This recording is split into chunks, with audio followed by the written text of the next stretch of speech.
Welcome, Peekers. I'm Miranda. And I'm Mackenzie, and this is your one-stop shop for storytelling Tea's spilling.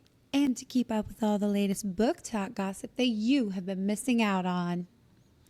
We're here, guys. Let us just tell you the tea, okay? We've been trying for 5 hours to get this show up and running. So we are crossing our fingers that we can make it through this and bring you guys an excellent show. And if it's not excellent, just give us a second, okay? We're really trying hard. We're really trying hard. We were initially sitting in the same room. We had this whole setup back here for 2 people. Then we were in separate rooms, still about to freak out. Technical difficulties. We are not IT girlies, so we're struggling. But we're here. We've made it. We're hopefully going to give you a good show that you enjoy now with video. Hey. Yeah. And Kenzie, I've got a question for you. Since it did take us so long to get going, should we just jump into the story for this one and then save our life updates for the next episode? I think that sounds good. We'll give you a little recap of the story from last week. We'll give you some life episodes on the next one when we're maybe a little more Less stress? Yeah, less stress. Maybe we got a little drink in us, something, Something a to little lighten the mood. alcohol, something to calm down. Okay, so then let's just go ahead and get into it because Lord knows we need to get this show going. Where we left off last time, we covered Sarah J. Maas's Throne of Glass, chapters 1 through 10. This episode, we are going to be covering Sarah J. Maas's Throne of Glass, chapters 11 through 24. We are going to be storytelling everything that happens in these. So if you have not read that part and you do not want spoilers, this is your warning. We are telling the story. You're in the wrong place if you don't want those spoilers. Yes, this is intended for everybody just to sit back, relax, enjoy the story, enjoy the tea, and just have a little kiki with us, okay? Okay. All right, where did we leave off last week? Last week, we found Selena getting picked up from Endeavor by Dorian. Dorian came to pick her up as his... Right. Thank you, lady. Right. So Dorian picked her up from that place. Yeah. And... he's like, I need you to be my personal champion because my dad's got this really cool competition going on. You won't have to come back here if you win the championship and you serve for 4 years. Yeah, they had said in the last one that basically, like, if you're sent to Endovier, no longer than a month are people expected to live. So the fact that she's made it a year is impressive. Crazy. And also horrifying that she's made it that long. We definitely do get into that, like what her experience was too. So it's like, it's mind-boggling hearing what she had to go through and what she had to witness in general. They don't want anybody to know she is Selena Sardothian because otherwise they think that the other competitors are going to have like a target on her back. They're going to want to get her out of the competition if they know she's the most notorious assassin going against all of them. So they're like, you're going to go under an alias. Your name is Lillian. You're a jewel thief and your family is like distant. Nobody really knows about your family. And no one outside of the king's inner court knows who she is either. So only the inner court know that Selena Sardothian is a competitor. Everybody outside, like the queen's court, visitors, they all think she is Lillian. So when we're picking back up, it's starting to get closer and closer to competition time. And each champion has their own coach, I guess you would say. So Kale is Selena's coach. And that's a really good coach to have because he's the captain of the Royal Guard. He's like her coach, like handler, babysitter. He's her lineman, he's keeping her in line. So Kale brings Selena out to go practice sparring just to see where she's at because, she's kind of weak still. She's out of shape. So he's just trying to test and see where she's at. And actually, they do pretty good. Selena even thinks to herself, he's actually a pretty decent fighter. Like, we're sparring together and he's doing pretty good, which is a compliment, I think, coming from Selena. She does not hand that out lightly. Like, she usually is like, I could probably kill them in my sleep. But she's like, he's pretty good. Yeah, I feel like that's like the highest compliment coming from Selena. She's normally very like, I could take you in my sleep. But for her to say, he's actually kind of a competitor, that means he's doing something right. I love that. And then, so she is also annoyed because whenever she sees the other competitors, I'm pretty sure we talked about Kane in the last episode, but Kane is basically the top dog at this show or this competition, and everybody's watching him, and he's like the big bully that everybody's like, oh, wow, he's going to win this. And Selena's like, I actually could win this if you guys let me just show off. Like, why do I have to hold myself back? Why do I have to stay in the middle of the pack? Why do I have to do all this and that? She's like, I'm Selena Sardothian. Don't be rude. Mikhail's like, you've literally got to chill out. Let everybody underestimate you. And then whenever you're at the end of the competition, it's going to be you that's winning. So just keep that in mind. And I was like, that's so nice.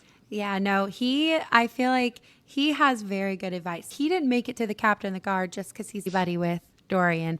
I feel like even though he's young, like, seems like he's really earned it. Like, he's like one of those guys that's like black and white. This is right. I'm a fighter. Like, I know. Like, I think he deserves his position to an extent, too. Yeah.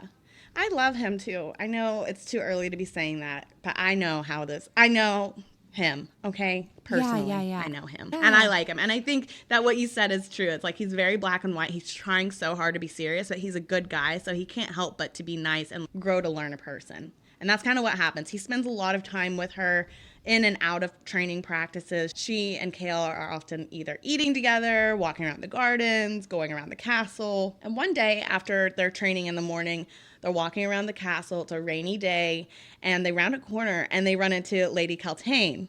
But Lady Caltaine is also with another visitor. And this is where we meet the most beautiful bad bitch ever. Her name is Princess Nehemiah. I say Nehemiah, but I'm sure either is fine. I'm sure close enough. I do say Nehemiah, But Nehemiah is probably correct. You do like to put your own little take on words and names. That's just who you are as a person. But no, Nehemiah is a goddess. Yeah, she is actually a goddess. But you guys also have to remember I am just now gaining literacy, so I am barely able to read. I would give you at least 3rd grade level. Yeah, so that's why you guys can't get mad at me if I mispronounce things. You're just a girl. So Selena and Nehemiah meet, and Nehemiah. Now I'm going to be like worried about it. Nehemiah walks in and she's not entertained, not happy to be here. She's kind of giving everybody the side eye, and everybody greets her. Selena greets her in the Elway. Is that how Elway? I say Elway. I'm going to say in Elway. my mind, Elway, but I'm pretty confident that I also say it wrong. I'm sure somebody will tell us. Okay, well, it can't be any worse than me. So she greets Nehemiah and Elway, and Nehemiah is like, that's interesting. Nobody really knows that language because she's from a different country where Aderlin is trying to conquer, and she's here under the ruse that she is trying to gain culture as they're taking over. So she's learning their language, learning like what their traditions are, and she's saying that she's learning all this so she can bring it back to her family and her people and make them more okay with accepting the land of Aderlin, essentially. So Selena and Nehemiah, they begin talking and they're kikiing because nobody else speaks the language. So Lady Caltaine is like giving her the dirty looks, like, I'm so sorry, what are you saying? And Kale's like giving her like a shocked look. He's like, what are you doing right now? And she's like, I'm just befriending the princess. Don't worry about me. And they're like cracking jokes with each other too, like little inside jokes. They're low-key talking shit. They're talking shit about Lady Caltaine, about how she's so annoying and insufferable, how the glass castle is the stupidest kind of build that you could even think of. Just like all the tea, and it's like super casual, but nobody knows like what they're talking about, which I think is funny. They're like talking shit right in front of everybody. So they're basically friends right off the bat because Nehemiah is like, first of all, you know my language, but you also know the language and like common tongue, like the way commoners would talk. So did you have a slave? And Selena's like, no, absolutely not. I just grew up with somebody and they kind of taught me some of their words and that's how I learned it. And she's like, and little does anyone know that she learned it being a slave herself, basically. Yeah. Tea. That is tea. So while Selena is getting to know Nehemiah, they also had to like kind of shoot Lady Caltaine. So Kyle kind of took Nehemiah under his wing and he's like, don't worry, I got you. We'll make sure that she's not the one babysitting you anymore, but you are going to still have somebody following you. Actually, so remember Nehemiah in the LA language, she was like, tell her I don't have any need for her to escort me anymore. And then Selena was like, oh, so sorry, Caltaine. She actually doesn't need your services anymore. She's fine. You can go on. And she's like, Yeah, it was quite interesting.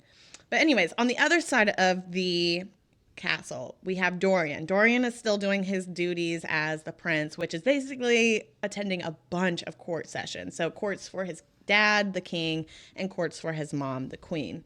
And he's actually hanging out with his mom during her court outing. And she's trying to pressure him. She's like talking to him about how she needs him to hurry up and find a woman to marry and make an heir. Otherwise, if he ever dies, the risk is letting little baby Holland become the king.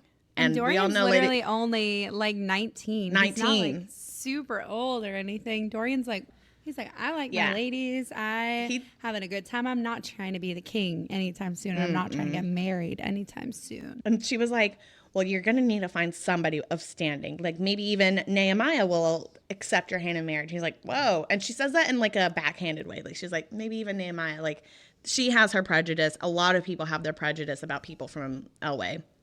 And he's like, honestly, I wouldn't hate that, but she is a firecracker. And also, I don't think she likes me like that. I'm pretty sure she's here under a different reason, like than what she's saying, because everybody knows Nehemiah is actually a helper for the rebels. Like she's been supporting the rebels fight back against Aderlin's conquering. So he's like, I don't know why she's here. It's very quiet too. Like if you're openly supporting, you're dead. Like that's it. She is very much like, I'm not ever like, what's the word? She's like very much saying she does not support what's going on, but she would never like openly say she's supporting the rebels. But everyone knows she's got behind the scenes things, but it's never proved. It's never anything. So whatever she's doing, if she's doing anything, it's very quiet. It's very hush.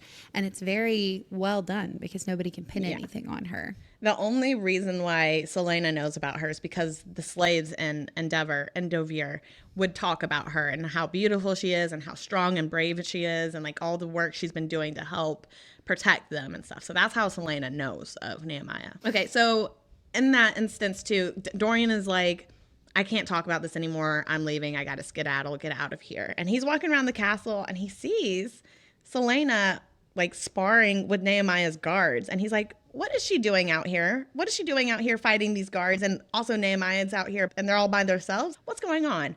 He goes in, he's like, can I talk to you for a second? And Selena's like, oh, sure. What's going on?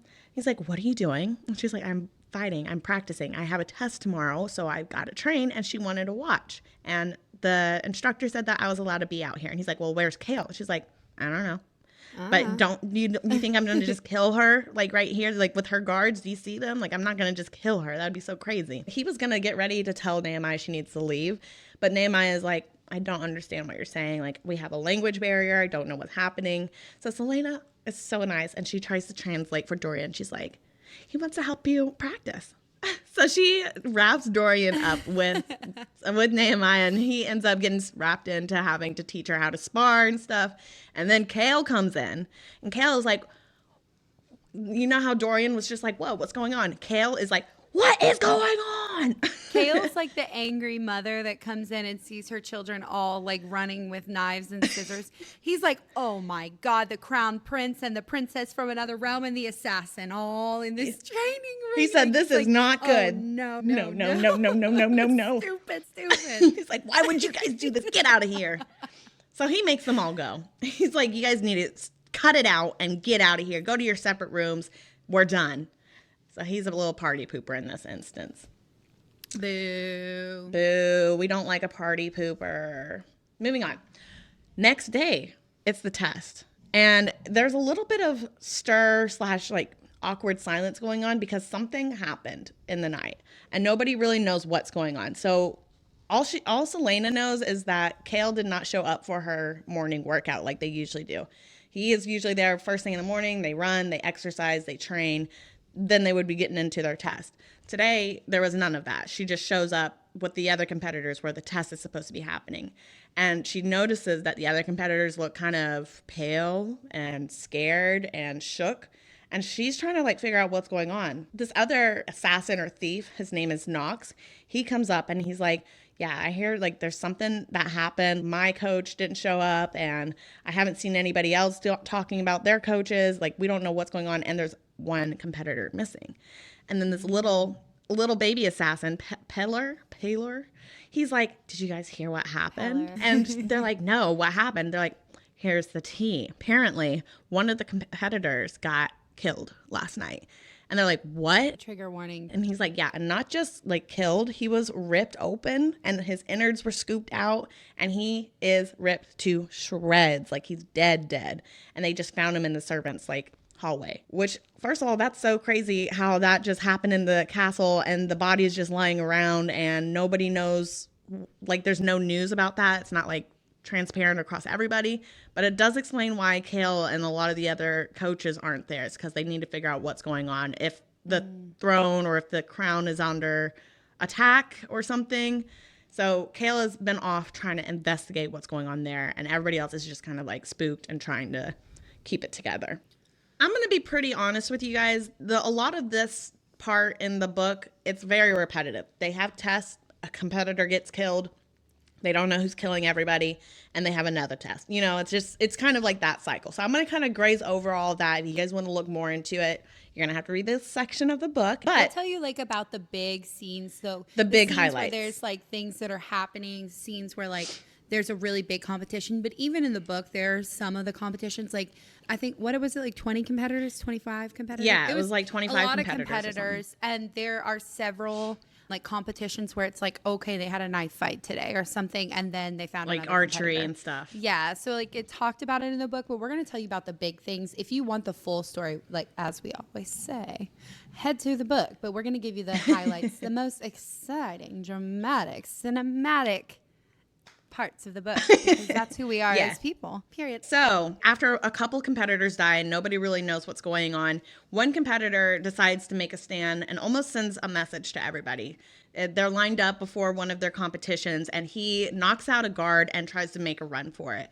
And he runs and he gets shot immediately, straight through the neck by an arrow. And that was pretty jarring because most of the competitors got sent here under the ruse that if they lost, they're just going to return back where they came from or go to jail or something like that. There was no talk about getting killed. So that's sending a message that they are quite literally pawns. They're quite literally just objects. And the king does not care about them. And they don't have to. Also, most of them, I mean, some of them are criminals. Some of them were in prison, but very few were at the level that like Selena was at, where they were plucked out of like literally a death camp. Most of them were somewhat free citizens, maybe with records, and were under the impression that they were doing this willingly, that they were doing this with the option to continue or not. So for somebody to be trying to escape and then be taken out is really scary. Crazy. Yeah, and I think for Selena and her POV, that was very obvious for her. She was like, well, this is just more affirmation that I need to just play my cards right. Like, I'm not trying to make friends. I'm not trying to be nice to anybody. I'm quite literally just trying to win this so I don't have to go back to that camp. So she is like thinking about this even while looking at Dorian, because Dorian has been trying to make little flirting moments with her, trying to like meet her in her room, trying to talk to her about her past and her history and stuff like that. They have a very familiar, intimate bond. Like, it's unspoken, but they feel like they know each other's the vibe that I'm getting. So they talk pretty often. They're sharing book recommendations. They're meeting each other in their rooms. They're doing things behind Kale's back. Not doing things, but, you know, like they're meeting up behind Kale's back, essentially. They're doing things behind Kale's back. Watch And out. so Selena, honestly, at this point, obviously has a crush on Dorian. She made that very apparent. Like, she gets flushed, she gets nervous. She's like, why is he looking at me like that? Why is he touching me like that?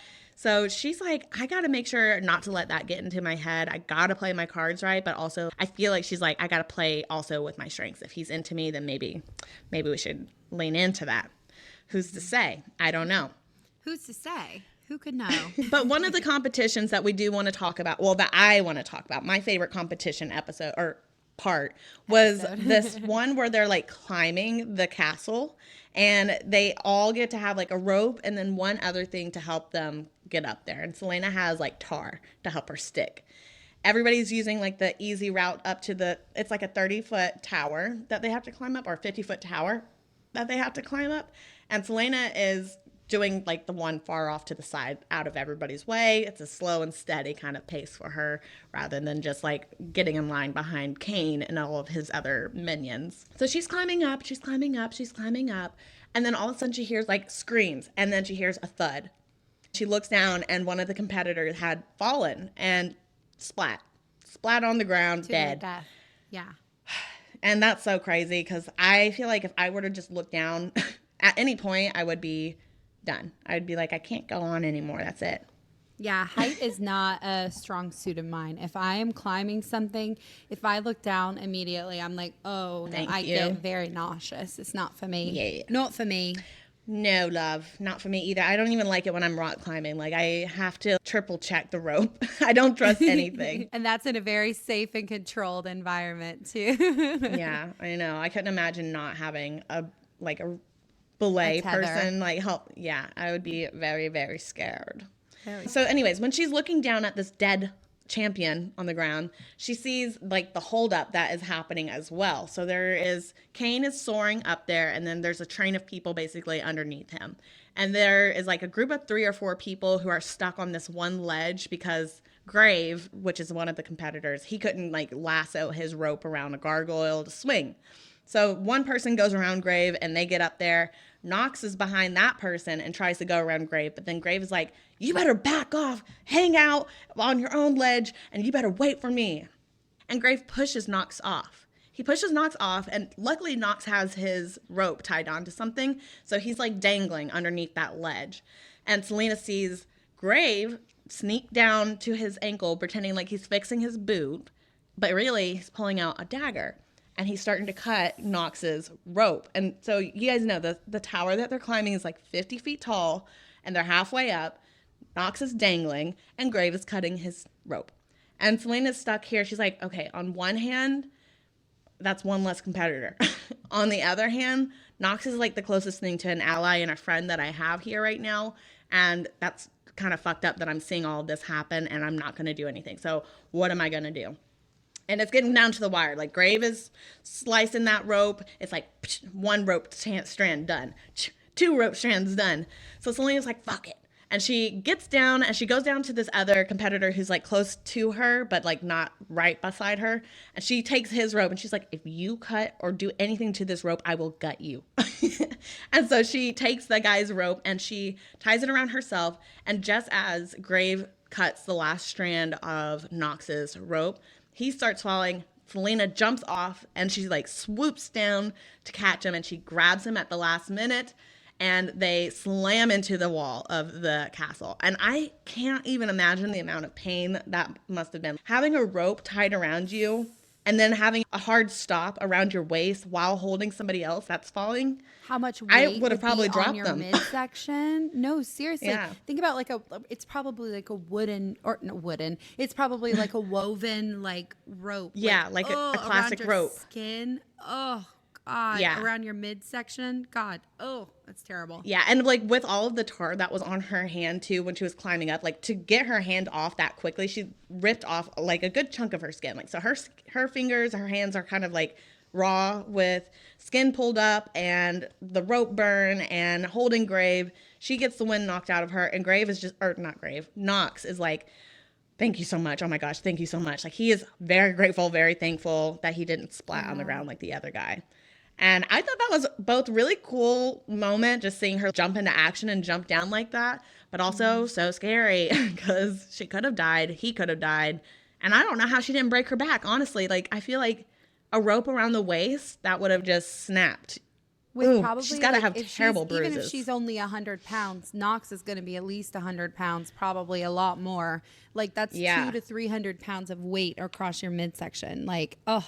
Also, I don't know if we talked about it. I can't remember if we talked about it a lot in this episode or in the previous episode, but Selena had talked about Knox. Like, she had conversations with him, and he's been one of the only people that's treated her like, one, like an equal competitor, and two, not some dirt underneath his shoe. Like, everyone else has been either laughing at her, scoffing at her. And Kale had said, you know, keep your head even. Don't be like number one in the games. We want you to remain very kind of innocuous, very like, we want you to sneak up on these players in skill at the very end after they don't see you as a competitor. And Knox the entire time has been like starting conversations with her, showing her respect, showing her friendship. And so I think like, that paid off for Selena him. had that decision to make to be like, well, this is a competitor I could get rid of, but also this is one of the only people that has treated me with respect and kindness. Yeah, so it was cool to see from like her ruthlessness in Assassin's Blade, kind of, other than with Sam, translate into another person too. She ends up finishing, and the only reason why Knox doesn't go home is because of the dead competitor that fell to his death. So Knox makes it through this round. So does Selena, barely. Like, they're the last two competitors that finished. Another day's going around. She's walking with Kale around the castle, around the garden, and Nehemiah's with her because they're hanging out now. They're like besties. And Nehemiah's really trying hard to get Selena to give her private lessons in the language. So she's trying hard to convince Kale during this walk. She's like, please, please, please, let us do this. Kale's like, absolutely not. That's not going to happen. I can't tell you why, but that's not going to happen. And they're like, whatever, fine. We'll just go on, I guess. But as they're walking through the garden, Selena points out to Nehemiah the symbols that they noticed on her first day there. She's like, do you know what these are? Like, nobody seems to understand what these symbols are on the ground and, like, why these gargoyles are pointing at them. Like, what the heck does this all mean? And Nehemiah's like, do not ever look into these word marks. And she's like, oh, okay, word marks, crazy. But she's like, you don't look into that. Don't even think about it. Don't talk about it. Don't get anywhere near these things. Like, they're nothing but danger. And she's like starting to get really animated and freaking out. She's looking at Selena like she's looking at her with three eyes. Like, she's got three eyes on her face. She's like, what is going on? Who are you? Like, it's getting weird and animated. Yeah. And Selena's like, okay, I'll give you private lessons. She says it in LA. So she's like, I'll give you private lessons. We can hang out together, like, before, after. Just chill. Yeah. And so that's how they kind of move on from that. But that's tea, because Nehemiah knows what that is. Nobody else knows what that is. Everybody else seems very, like, vague and very, like, I don't know, quit asking questions. Like, very, and it also seems like a lot of people don't know what it is, but equally the people that seem to have some inkling of it are like, quit asking questions. Yeah. So I feel like there's more. They both know already. Like, Nehemiah and Selena have both told each other why they're here, but they both subconsciously know that that's not the whole truth. So this makes me feel like Nehemiah is going to be playing a big part into whatever these symbols are. I feel like Nehemiah, from the very beginning, like, she seems so, like, she seems hard, but she also seems very warm and very knowledgeable. But she always seems like she's got cards close to her chest. Like, she's just got it. You don't really know, and it doesn't really talk about it hardly any throughout the book. And it, even as it does talk about it through the book, we might potentially learn even more about her in the next several books too. So she is one that keeps her cards close to her chest, and you can see it while you're reading the book, but there's so much we don't know. Yeah. You know? I love her. I love her energy. I love her attitude. Like, I could go on and on about how much I love Nehemiah. And again, you guys have to read the book if you want to know more, like, of the details and the small, like, conversations that come out of her. But she is definitely strong. She's definitely bold. She is going to say what she wants to say no matter what. Like, even if she is in the Adderlin and, like, the glass castle, she knows who she is, and she knows what she believes in, and she knows her standards. She's not being disrespectful to anything. She's just saying no or yes, straightforward, and no explanation. Like, she's like, that's just how it is. She's a very powerful woman. She knows what she wants, and she will do what she has to do. She's a good princess. She's a good princess. She's going to make a really good heir. Okay, so a holiday is coming up around this time as well. So it's called the Samhain. And legend has it, this is the time where the gods get as close to the earth as they can. And so Selena is like, oh, that sounds fun. Is there going to be a feast? And Kale's like, yeah, but you can't come. Of course. Not invited. Of course you can't come. You can't come. You're not allowed to come. You don't even go here, okay? You don't even go here. So he's like, you're going to have to just hang back. So sorry. I'll bring you a plate of food, though, afterwards, and we can talk about whatever you want. So she's lying in her bed that night, just staring at the ceiling, as one does when they're not invited to a party. But that's when she notices there's, like, a weird breeze coming in behind this tapestry in her room. And she's like, that's interesting because it's a solid wall. How's there a breeze coming in? So Selena, being the girl she is, she's going to investigate what it is. She moves some things around, and she pulls open the tapestry, and she's like, oh, excellent, a hidden door. Let's see what's in there. I'd be like, hell yeah, I'm going down there. exploring everything. Would you be like Oh, that? I would. I would probably want to take someone. No No, way. I would. For sure. Wait, I pause. would. Did you ever go to the abandoned medical building at Western? Do you know what I'm talking about? The old nursing school building at Western was abandoned, and me and my friends broke into it one night, and it was the scariest thing I have ever put myself through. There was like hospital beds everywhere. There was papers thrown around. There was two-way mirrors. Oh, I was fuck scared. yeah. I'd be going there. I didn't know about that. No, I would have gone there for sure. No, that's so I scary. I was I'd very have been terrified. scared, but I would have gone. You know, I love haunted houses. You do. I love that's everything true. Halloween. On Halloween, I want to go to every haunted house, every scare fest. I love that stuff. I think it sounds fun in theory, but I don't like being scared. It's funny being No, scared. I want but to be it's scared. If also I not don't get funny. scared, I'm like, pussies. None of you are good at this. Terrible.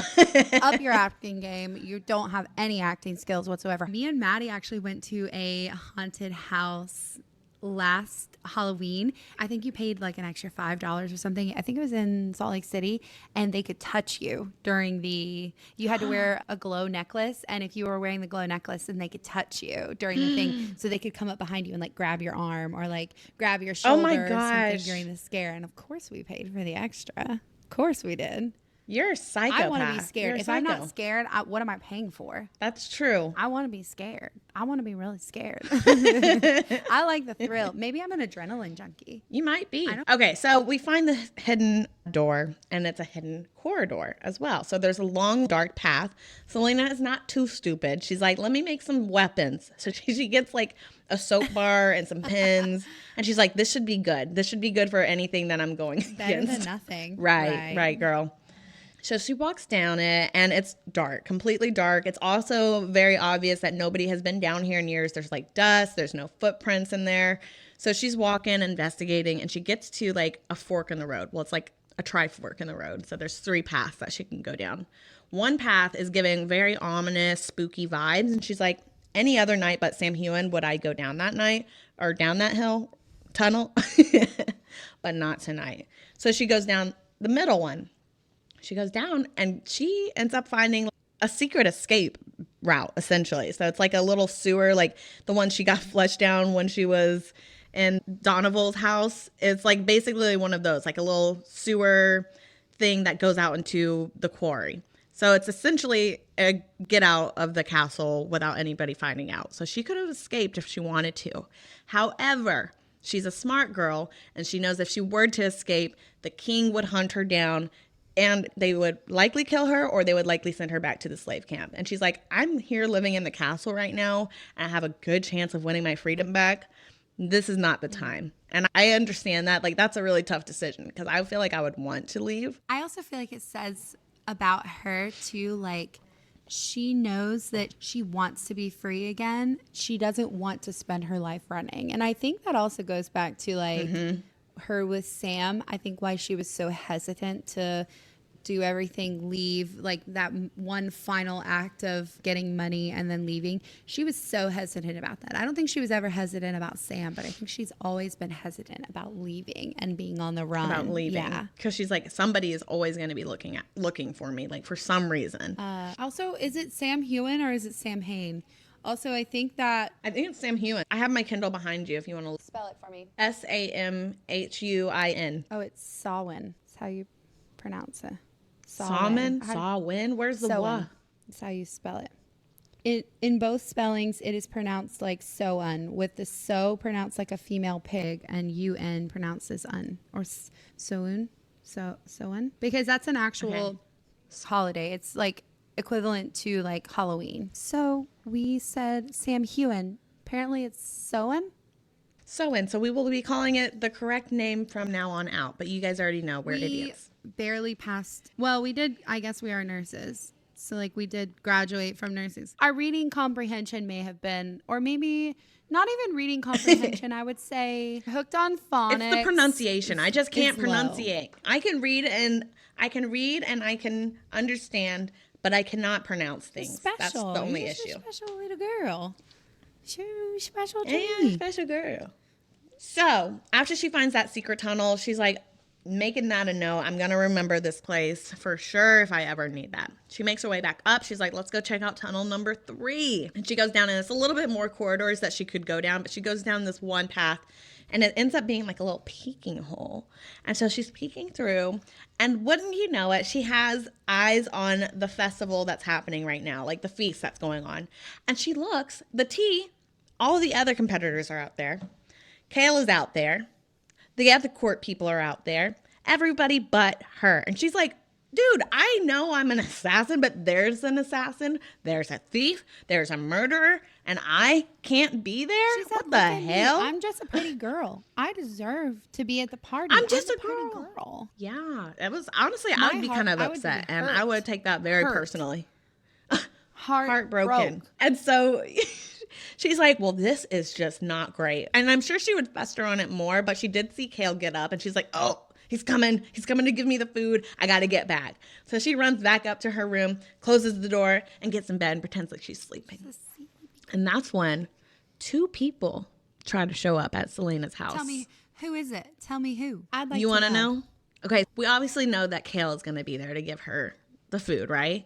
But then Dorian somehow stumbles up to her.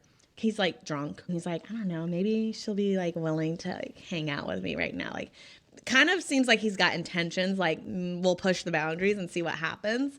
And he's like knocking on her door. He walks in, and then that's when Kale is coming out from the other corner of her, because it's a suite that she lives in. And so Kale's inside her suite, and he comes around the corner. He grabs Dorian by his collar. He's like, what are you doing here? Why are you here? Why are you putting yourself in this situation? You're stupid. You're dumb. If you ask me, it sounded a little jealous to me. I don't know. That's I what don't I'm know. It sounded a little saying. jealous. No, I got jealousy hints too, because it was definitely saying like he didn't know why he acted that way, and he might have to like apologize for his behavior. But at the same time, Dorian was inebriated coming up to this notorious assassin's room in the middle of the night. So yes, that's sus on him and puts him in a really bad position. But then Dorian's also like, why are you here? T. Ooh. But Kale doesn't tell him why. He's just like, you need to just get out of here, first of all. He shoots Dorian away. And then he goes up to Selena. First of all, I don't know how she hasn't woken up during this point, because I feel like she has her room rigged so like if anybody were to open her doors, she can hear them opening, and she would be like wide awake, prepared. So I feel like she's Well, she faking, definitely like, is, because fake faking, but- this is right when she runs back upstairs from like the Sam Hewen. Yeah, that's I true. think Sam Hewen is sewing. Oh gosh, we God. did it again. Idiots. Anyway. Idiot. So no, I think she gets back up to her room, and she's like, I'm just resting. I'm just instant girl resting. I didn't find a secret Oh, baby passage in girl. my room. I'm fine. I'm fine. But yeah, so Kale ends up coming up to her, and he's like, hey, I didn't get you food, but I got you this little gift. And he gives her, it was like a little souvenir, I guess, that they're handing out at this dinner. And it's like a souvenir that they give for the rich royal people. It's like this, I don't remember exactly what kind of gem it is, but it's a beautiful little ring. And he gives it to Selena, and she puts it on her hand, and she's like, I will never take this off. Essentially is what she's feeling. She's like, that is so sweet and kind. Thank you so much. And he's like, yeah, sleep well. And then I leaves. can just imagine Selena as he leaves, basically just being like, pretty jewels on my thing. I don't know. You know she She's a loves girl's sparkly girl. things. She's a girly girl. She's a girly She's like, girl. I love the. I way love this anything looks on that me, sparkles. Actually, do love this. She's like, that was a great choice. Meanwhile, Great she's like choice. breathing, sighing heavy that nobody caught her in a secret corridor that leads out of the castle. It's a tough life. It's a tough life. She's got a lot on her plate, and she's doing the best that she can. That night, she is sleeping. She's going back to sleep, but it's Sam Hoen. Sewing? What is it? Sewing. And she gets like this weird spooky dream. And she's back in the tunnel during this dream. She's being guided or like drawn down the tunnel that she purposely avoided, because she was like, that was a spooky tunnel. But now she's being drawn there, and there's more of a familiar scent to it. It's not like a scary dark scent. It's more of like rose, home, like very comforting. She's like, this is still scary, but I'm gonna go down here and I'm gonna see what's going on. And she gets in there, and she finds the tunnel of Elena and Gavin, which are the very first queen and king of Aderlin, right? And so the tea is Elena's actually half Fae, and she came from Terrasen. She's the princess of Terrasen. She got set up with Gavin because they went to war against these dark creatures that we'll get over later on. But essentially, she was married to Gavin to unite this land. So she's in their tomb. She's looking at it, and she's like, this is so spooky. Like, I can't believe I'm here right now seeing all of this. And Elena becomes real. She comes like an actual person in front of Selena. And she's like, hey, there's evil going on out here, and we need you to kill it, and you have to become the champion, or else everybody's going to die. Just casually, like, she's like, hey, you got to do this. And it says in the book, she's like very much like she's a physical presentation of a person, but she has like this blue light, like almost hologram / ghosty tint. So Selena's in her mind, she's like, I'm fucked. I'm going crazy. There's something wrong with me. Like, I'm hallucinating. But she's like, what? Why is she here? Also, why is she telling me this? She's like, I know. I'm already going to win for myself. Like, you don't have to tell me to win. But also, why are you here? Yeah, seriously. Why are you here? Yeah, and so she's like, first of all, I don't know who you are. Second of all, why are you trying to scare me right now? I literally didn't even want to be down this tunnel. Now you're telling me that I have to do this or everybody's going to die? Excellent. Great news. And then Elena's like, also, here's my necklace. I want you to have this. It's going to protect you. Do not lose it. And she's like, and then go. You got to go right now. She's rushing Selena out. Selena's like, what is going on right now? And then as she's running back up the tunnel in this dream, she hears like terrifying roars and screams. And Elena's, I guess, fighting back is what she's hearing. And she's just like, I got to get out of here. She closes the tomb and she gets back in bed. And when she wakes up, she's like, great. It was just a dream. Don't have to worry about that. No big deal.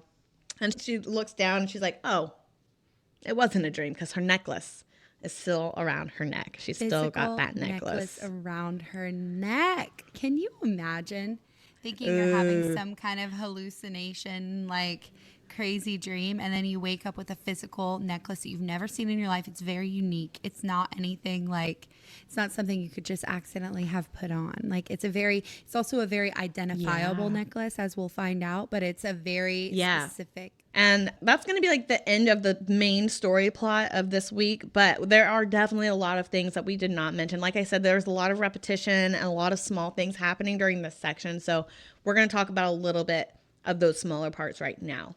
And what I want to talk about is Lady Kaltain. Lady Kaltain is, obviously we don't like her. Obviously she is an annoying little prick kind of girl. But I have to give her credit. She's ambitious. And like everything she does is for a reason. For herself, obviously. She's trying to like self-promote. She came here to Adderland to try to the inner court. And her mission, as we all know, is to try to gain access to Dorian. Like, that's who she really is wanting.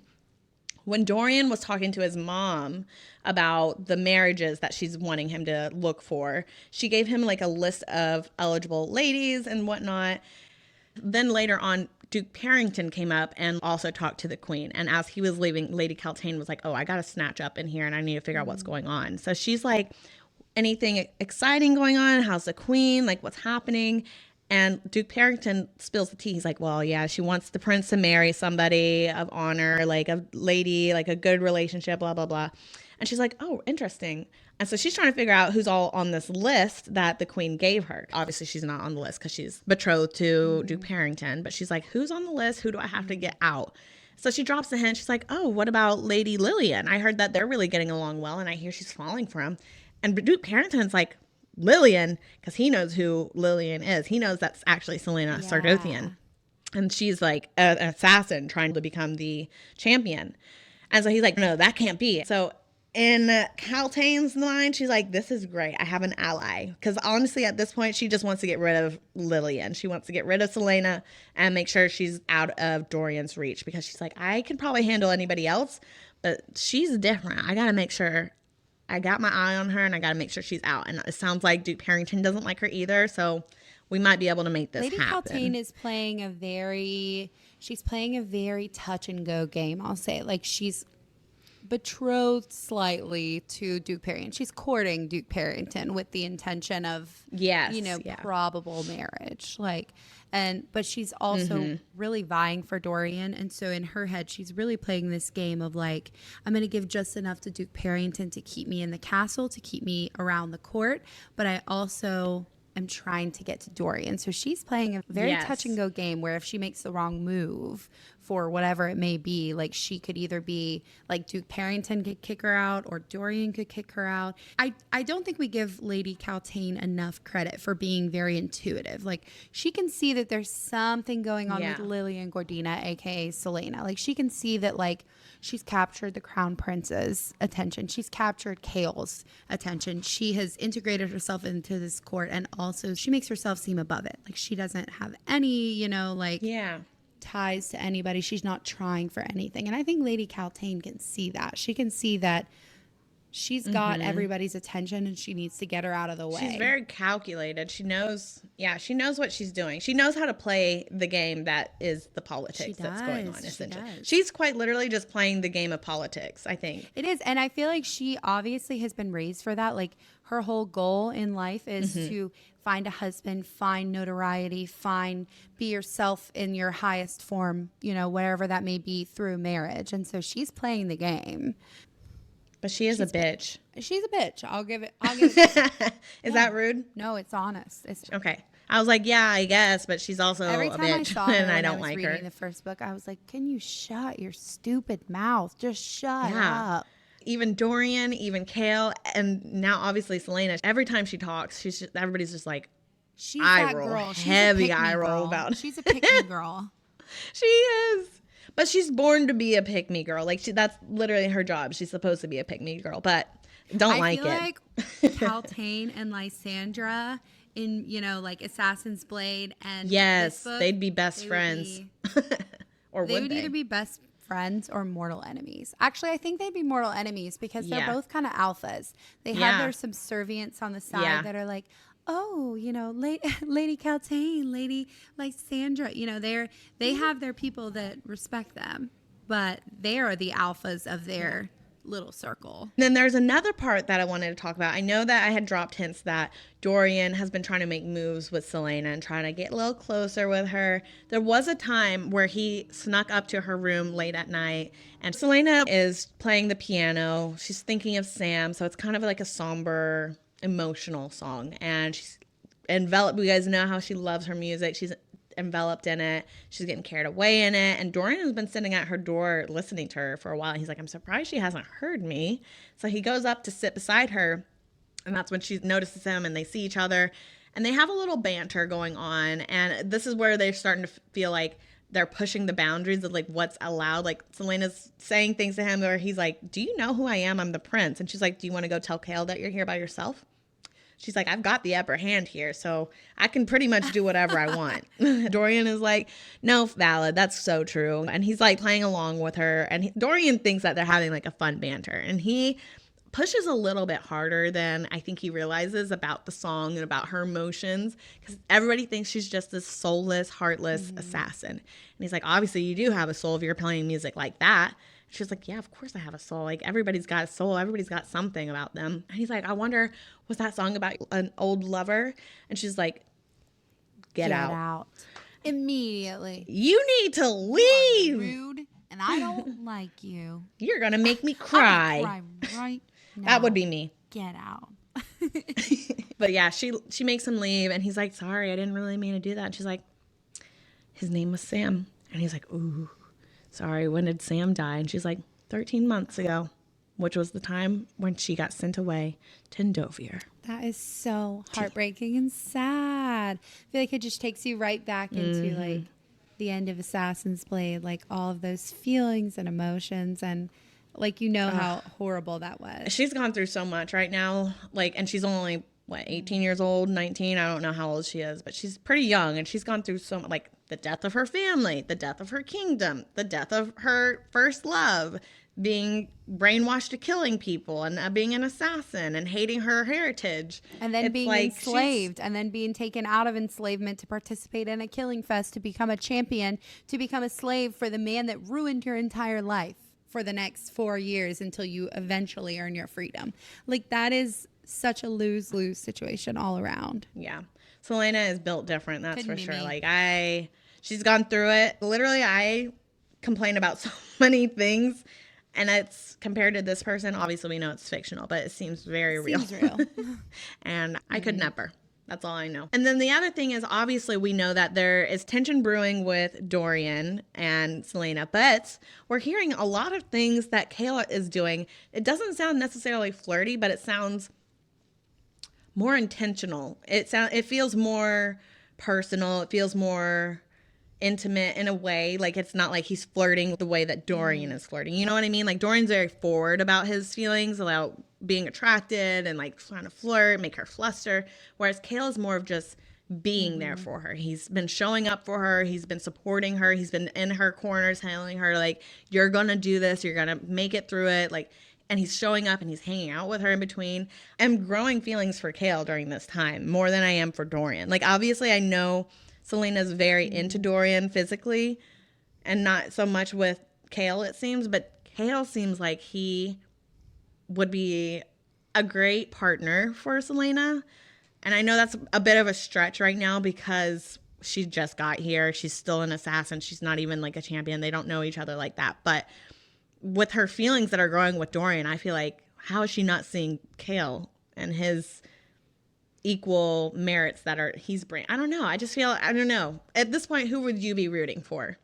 I feel like in my head I'm rooting for Dorian right now, only because I think I'm the type of person that's like a sucker for like the riz, the charming personality, the make you Dorian feel does good, have the one riz. that's like very outwardly expressively attractive. But I feel like Kale is building this friendship with Selena, this like companionship to where she knows she's counting on him to some degree. Like, he's building routine with her, whereas I feel like Dorian is building this spontaneity of like excitement, whereas Kale's building this routine of consistency and like camaraderie, you know. And I feel like it would be hard to pick right now. It would be hard to choose who I think would be better from her from this lens, but I feel like in this moment right now, my own personal feelings would probably be for Dorian because it's fun and exciting, whereas maybe, you know, like the more mature side of me would say choose the person that's more your best friend, you know, like the person you can count on for anything. So,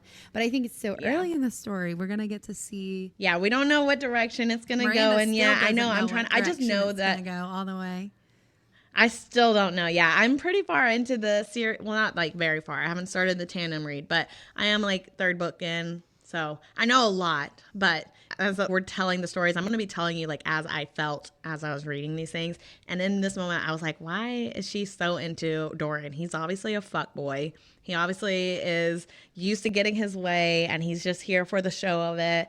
And Kale is the only one who's like been there for her. And for me, that says a lot. I need the support, and I need somebody who's honest with me and who will be there through my dirty days and my clean days and my mean days and my nice days. That's so hard though, because when that's just me. I agree with you reading as like an outsider, but I feel like if I was the one in the situation being 19 and having the friendship brewing or the steamy potential romance / very spontaneous attention from an attractive, charismatic boy, that would be hard for me to switch lanes on. To ignore. That's true. If I was 19, if I had somebody like as attractive as Dorian sounds and as powerful as Dorian is coming up to me telling me that he wants to hang out, I'm like, spontaneous and romantic and like he's got a way with words. I'll give it to him. Right. Okay. And then lastly, I want to talk about Nehemiah, because we know how hard Selena has been trying to have any type of friendship. Like, she barely was able to become Sam's friend, and then they became lovers. Then he died. She became Ansel's friend. She stabbed her in the back. She doesn't have any other friends besides that, essentially, and everybody she's ever grown up with has basically shown that she can't trust them. And now she meets Nehemiah, and I feel like I'm both scared for Selena to have this new friendship, because what's going to happen once she becomes a champion? Like, can she have a friendship with Nehemiah when she's got this hidden secret going on? And is Nehemiah really the person who she says she is? That's what I'm scared about, because she obviously knows about the word mark. She's obviously here for different reasons, because Selena has heard Nehemiah helping the rebels. So it's like, why is she actually here? There's no way she's here to actually learn about the culture to bring back home. There's got to be a different reason. So I'm interested to see how this friendship plays out. I am hopeful because they seem like they just had immediate connection, and I want them to be friends. But Scared. with her history, it's just like, I just feel like something traumatic or scary or sad is going to happen. Poor Selena.